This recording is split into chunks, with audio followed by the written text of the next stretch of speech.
నారాయణుడు సనకసనందనాదులు. దాని తర్వాత వచ్చినటువంటిది యజ్ఞవరాహావతారం. యజ్ఞవరాహావతారం తర్వాత నారదుడు.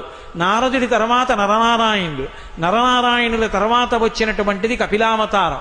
కపిలావతారం తర్వాత దత్తాత్రేయావతారం. దత్తాత్రేయావతారం తర్వాత యజ్ఞావతారం. యజ్ఞుని యొక్క అవతారం తర్వాత వృషభావతారం. వృషభావతారం తర్వాత వచ్చింది పృథుమహారాజు గారి అవతారం. పృథుమహారాజు గారి అవతారం తర్వాత వచ్చినటువంటి అవతారం మత్స్యావతారం. తర్వాత కూర్మావతారం. తర్వాత ధన్వంతరి.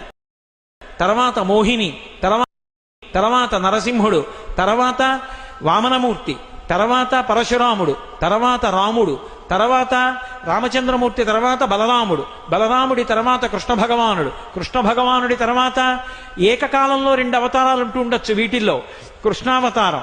కృష్ణావతారం తర్వాత బుద్ధావతారం. బుద్ధావతారం తర్వాత కల్కి అవతారం. మొత్తం